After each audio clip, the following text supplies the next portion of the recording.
an islaama dhugaati islaama arsiidhaaf lubbuu kennuun islaama arargeef lubbuu kennuun malee islaama arsii reebuu miti islaama arargee reebuu miti islaama reebuu miti islaama ummata islaamaatiif fidaa ta'uun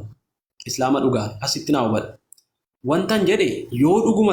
dhugumatti wanti kun nuquuqa ta'e tokkuma dhaggeeffadha ilaa ani wantan kana kaaseefi jechuun garuu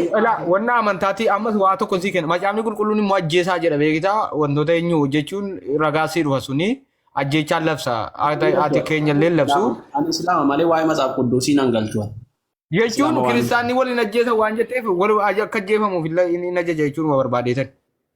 ragaa finna immoo ragaa gaafatan isa sanaan islaama waan hin ta'eef an ammas taanaan islaama isa sana nan galchu garuu kanan dubbataa jedhatti waa waaftee hojii kan jira kan qabdirra darba kaasiif dhaggeeffadha guyyaanii baraatee no sii garuu ilaaltu maaddaate qorate qoy mee tasgabbaanii fati waliin haasofna qoy amma dhiisime dubbisiin galle wallaahi dhagaa miti ati bal dhaggeeffadhu tokkuma wallaahi dubbiin kun siif gala beekaa mayra daddarbaa jirta dhugumatti ati yoo ummata oromoo siin jaallatte ta'e maalan danuu rakkadhee bar naafa galwadhee danuu rakkadhee bar siif gala bar wantan jedhe fagoo miti ummanni keenya ummanni oromoo maaliif maqaa islaamaa baadhateen jedhe ummata oromoo kutaaf gandaan maqaa islaamaa baadhateen jedhin hunda waa balleessaa jira oromoon qorata maal ta'e maaliif balleessaa jira oromoon amma sheekoliin gurguddaan biyya keessa jiranuu sheekoliin siyaasarraa bilisa ta'an sheekoliin amantichaaf qeesoliinis dalagaa jiru bar qeesoliinis bar afoo qorataan maal ta'e dalagaa jiru adamma qeesoliin mee waasi gaafadha mee qorata waasi gaafadha ishi sheekoliin maqaa sheekaa moo gaafatanii waa balleessaa jiru hojennu ishi qeesonni hundi waa balleessaa hin jiranu waa'ee waa balleessuu miti waa'ee qabanii muka walitti cabsuu waa'ee wal loluu eddee muka walitti cabsuu jettu kana keessa kiristaanni hin jiru lafa kiristaanni hin jira keessatti himi maal ajjeeftame maal gootame amma gaara keessa kiristaanni hin jiru lafa kiristaanni hin jiretti kiristaanni waliin tumu jechuun hime lafa kiristaanni hin jira keessatti fakkeenyaaf suudii jabala keessa tabbaddee wal tumamu kana kiristaana tokko hin argitu katumamus kana jechuun hin jiranuu jechuudha lafa kiristaanni hin jirre keessatti samaa ifinnee gadi buufna moo wala tumaa hin jiranuu maal gooname qorata gara pheenxee kottu jedha tokko asii. Walumaa gala dubbiin koo nama dhugaa argu qofaaf gala nama waa hubatu qofaaf gala sii galaan jiru tokko teegaa isin galu jechuun deemaa bara galaan jiru ilaala wallahi sii galaan jiru ta'e macaafa ta'e siif hin galu dhufe ka ilaala anammas taanaan amantii kootiif ummata islaamaa isa achi jiru isa as jiru ummata Filistiinii namni nu ijaaree dhaqxee duutaa feedhan wallahi dhaqee duuf qophiidhaan nama duuba deebi'u miti. Ummata islaamaa hayyoo koo manguddoo hayyoo koo arsii keessatti dhalatte ilma siyaasii mataan kadhatamu. Sirreessi musliimota waa balleessan jedhin ka'ee akkana ta'e. Dhaggeeffadhu ka. Hayyoon biyyaa boossii maqaa islaamaa baadhatee islaama ta'e obboleessa isaa islaamaa irratti gaafanni waan kana godhu wallahi rabbiin birattis fudhataman qabu ummata birattis abaaramaa dhallee tokko naan ta'u waan feetan jedhaa waan feetan dubbadha warri waa tokkitti sii kaasa waa tokkitti manni har'a uleedhaan billaadhaan waa xixiqqoo wal waraanee mataa wal hidhiisu kun ilaa waggaa 10 dhufu yoonni mana irra deemee ilaal qawweedhaan wal rukutee ilaal waan amantii musliimaan fakkaanne yoonni wal irratti hin godhin ilaan qorataa miti arrabana sirraa buqqisa isa darbe miti bar qawweedhaan yoo jarri viidiyoo wal rukutanii isumaas dhiyootti warra ajjeesanii qawweedhaan warra rukutanii islaamaaf islaama ta'a yoo jarri fidin an dhuguma qorataa miti lammata waan kanarraa hin dubbatu dhugaa dubbachuuf wantan kaaseef hayyee galatoomi gaa waan siin jedhe waa guddaati dagatte tokko kiristaanota nama ajjeesu hin argine kiristaanota nama ajjeesu hin argine jette miti fidi jette miti fidi warra kanatti guruuppiidhaan deemee nama galatoom warra dhuunfaa siifan fida akka ajaa'ibaattan sii fida qoy galatoom waa gaarii na gaafatte warra biyya keessaa daa'imman Filisxeen sababa islaamummaa qofa akka sanatti dhuman qofeen garaa sin gubu wanti biraa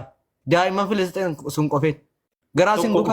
tokko kanayyuu kana viidiyoo inni rasaasaan boombiin dirooniin akka nama maraatetti haxaa jiru sun eenyuun ni qorataa kana fa'i kanan kaase la wanti sii galu qabu wantan kaase kaleessa boombiitti ganna qaasiin lafichiisii qaba dhaggeeffadhu Wantan kaasee amma uummanni callisee irraa murtee dubbatti baga kaafteeyyuu viidiyoo sana keessaan si ergaa kanan kaase tokko uummanni islaamaa wal loluu malee walirraa waa dhowwuu hin beeku tokkummaan qabu wantiin no kiristaanota waa ajjeesan kana fudhadhu ka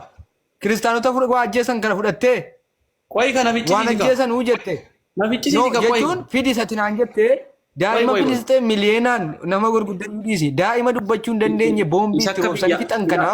amantee amma wanti si galuu qabu erga kaaftee dhaggeeffadhu erga kaaftee tokkuma dhaggeeffadhu an akka biyyaatti hin jenne akka biyyaatti taane lal akka biyyaatti kanan jedhee isa dhiisee nan kaaftee iyyuu garuu maal akka biyyaatti kiristaanota akkanatti musliimota akkanatti nama ajjeesan hin argita qorataan maal ta'e musliimota akkanatti dirooniin gaazaan kiristaanota fixe tokko fida. No, fixeen kaa qoy. Tole dubbii gaaffii gaafatte. Ela amma no ati musliimni biyya keenya qoy amma wal dhabne tasa siin gaanju. Musliimota biyya keenya qofa xiyyeeffatamu isila. Musliimota jechuun waan addunyaa gubbaa jiru. Musliimota waan addunyaa gubbaa jiru. Gaaffii gaafatte akka waan an aamin jedhu. No jechuun ila qorata asitti waan musliimota biyya keenya qofa irratti fuulleffatin. Yaada narraa fuudhanii akkan callisii dhaggeeffadhu. Musliimota biyya keenya qofa miti musliimonni addunyaarra jiran hundinuu tokko akkasitti hubadhu. Okay, amma fixee musliima addunyaarra jiru jechuun tokko jette. Tokkooti amma kana inni viidiyoo sana keessatti hojjadhe kaleessa tokko kan ilaa tokkooti ilaal Israa'el Eeshiyaa walakkaa jirti garaa Eeshiyaa walakkaa jirti garaa musliimotaa walakkaa jirti Israa'el tokko jette bari ilaal isheen an dagatin Israa'el garaa Eeshiyaa garaa musliimotaa walakkaa jirti. Mee uummanni sun gaazaa keessatti maaf dhumesa jettu na gubuu dhiisee miti tokko kanan na gubee naa inaase ambar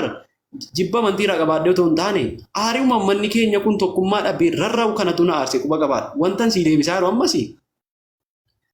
addunyaarraa fagaatanii. Deebi'ee kaa gara kootti. Oyigaa no ansiiluma iyyuu hin deemne bar dhaggeeffadhu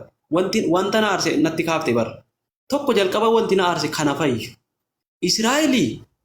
Israa'elii qoy Filistiin bukkee jirti Araba walakkaa jirti Israa'el tokkummaa hin qabne wantan jedhe kana bar addunyaan garuu hagam irraa waa'ee tokkummaatti hin deebina waa'ee ajjeechaa ammaa fudhattee kiristaanonni sin ajjeesuu fudhattee moo fudhanne ati waa'ee tokkummaa hin qabnu keenyaatti hin deebina kiristaaniin ajjeesuu musliiman wal ajjeesaa jette kiristaanonni ajjeesuu fudhattee moo fudhanne kana walii gallaa dura waan ati deemtu nan beeka bar. Amma kana natti kaafte na fichisiisi ani isa wal ajjeesu sana isa keenyaan dubbadde. Isa tijjate sana nuti tokkummaa hin qabnu Filisxeen irratti ijaan ilaalaa jira musliimonni jechuudha. No isa kanaan wal bira hin qabne isa kanaan wal bira hin qabne wantan wal bira qabe.